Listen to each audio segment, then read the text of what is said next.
Welcome to AP World History. We're talking about Chapter 25, the consolidation of Latin America.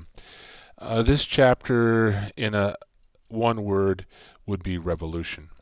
In fact, this particular chapter, the secret words is Haitian Revolution, because it's going to play a significant role in shaping the rest of Latin America.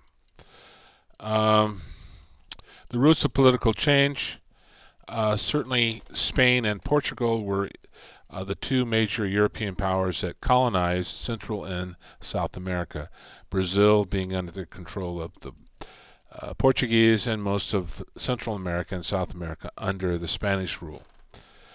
Certainly, there was a class distinction in Latin America, Caribbean, South America, Central America.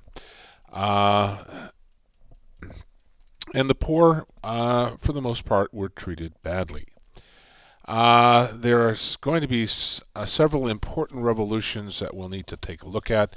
The American Revolution, 1776, the French Revolution in 1790s, then the Haitian Revolution in 1792, and then some crises that will take place on the Iberian Peninsula, or put Portugal and Spain at risk when Napoleon is exerting his rule over Europe.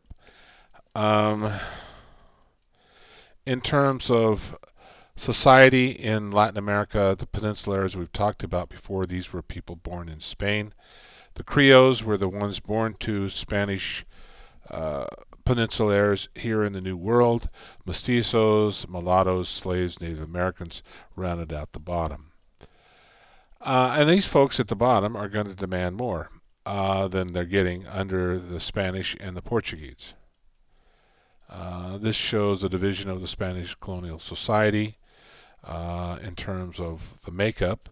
And you can see that Indians represented the largest group, then followed by the peninsulares of the Creoles, and then mulattoes, mestizos, and then Africans.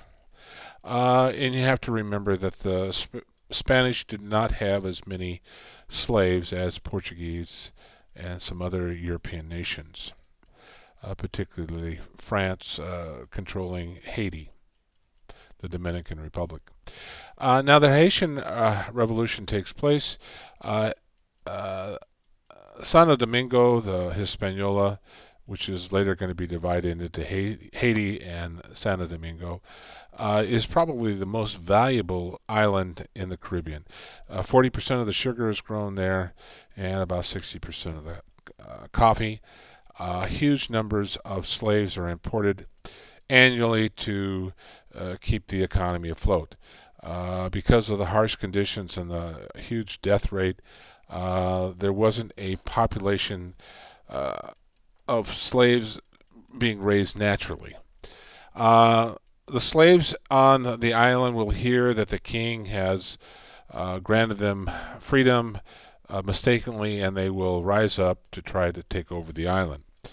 Um, Truzan Overture is the person who's going to lead the rebellion, and in a short period of time, he's going to overpower the French, and Haiti will become an independent republic. Haiti becomes a symbol of freedom for hope for other Latin American countries, and certainly the elites in Latin America are nervous about Africans revolting and overthrowing their white masters. The French invaded Portugal at about the same time as Napoleon is exerting his powers, the Napoleonic Wars in Europe. Um, by 1810, confusion in Spain and Portugal provokes a crisis in the colonies. One, because Napoleon is going to put his brother on the throne, the Spanish throne. And this makes it a little confusing for the Spanish colonies. Who are they going to be loyal to? Uh, This crisis of legitimacy spreads throughout the colonies, uh, and the Spanish rule is going to be in Mexico and then in other places in Latin America. Uh, Padre Miguel Hidalgo launches a revolt in 1810, cries for freedom. He has 80,000 Indians, mestizos, who march to Mexico City to overthrow the government. Jose Morales leads a revolt after Hidalgo is defeated, but loses also. Both Hidalgo and Morales were executed, but the seeds of revolution are sown in Mexico. Father Miguel Hidalgo is considered a hero in the history of Mexico. Won early victories, was later captured and executed. Later in 1820, the Creoles were able to move towards independence and overthrow the yoke of the Spanish. This shows a picture of Morales being executed by the Spanish government. Iturbide is a Creole officer who will lead a revolt, continue the revolt and he's a conservative. No attempt to incorporate Hidalgo's liberalism or freedoms for the poor. Central America was attached to the Mexican Empire, but it collapsed in 1824. Mexico becomes a republic eventually, and Iturbide will be thrown out. So, the spread of the Enlightenment ideas, this idea of brotherhood and freedom and equality, people want more. This spreads to the American revolutions and also to Creole leaders in South America. Simon Bolivar is going to lead Creoles in a revolution in Venezuela. Jose San Martin is going to be a leader of the Argentina Revolution. So there's going to be a number of revolutions in South America. Certainly, these men were, Martin and Bolivar were influenced by the enlightened ideas spreading from Europe. John Locke, Voltaire, and Rousseau were some of the enlightened thinkers. Thomas Jefferson and Benjamin Franklin also influenced these men in South America. In South America, Simon Bolivar it becomes a leader in northern South America, and he will win a series of victories, and he will unite Venezuela, Colombia, and Ecuador, known as the Gran Colombia, and this will hold for a few years. Bolivar will die in 1830, and the symbol of independence and republic simply dies with him.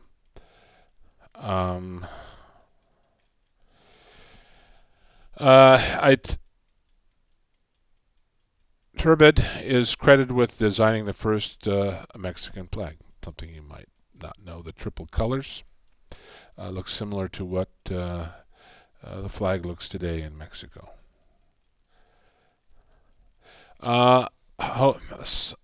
Jose San Martin will will organize the revolt in Rio de Plata, which is modern-day Argentina.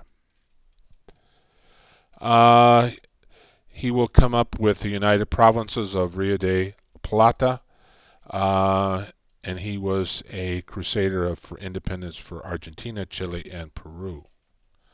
So these are Latin American heroes for nations fighting for independence. And certainly they were promoting liberalism, this idea that people had rights and should have a say in government.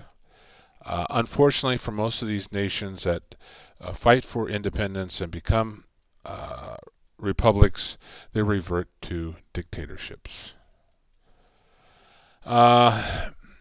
Bolivar's route to victory. Venezuela declares independence in 1811, and Bolivar wins the war by 1821. San Martin leads Southern Liberation Forces, Argentina again, and he will drive the Spanish out of Peru in 1824. So South America, Martin, and Northern South America, Bolivar. Brazil is one of those enigmas. It never really gets the taste of democracy. It's really just going to replace one monarch for another. When Napoleonic invasions comes into Portugal and then Spain, the French troops enter Portugal and the royal family flees to Brazil to avoid capture. They set up shop in Rio de Janeiro, and it will become the capital of Brazil. Eventually, Rio de Janeiro will become an important city in Brazil, center of commerce and government. Eventually, Pedro declares Brazilian independence in 1822. Becomes Dom Pedro I, and his father goes back to Portugal, but he will remain on as the Emperor of Brazil. Brazil's royal liberator, again, one dictator for another. Slavery is going to hang on. There's very little change for the common man. In fact, it might have even been worse. By 1830, nearly all the Latin American countries win their independence, and they're all primarily Catholic. But he will declare, Pedro was put in charge by his father, but he will later declare independence from Portugal. This shows the flag of independence of Brazil under Pedro I. Certainly some of the Latin American countries will raise some issues that they will have to decide on how they're going to handle it. And we're going to stop here and we'll pick this up.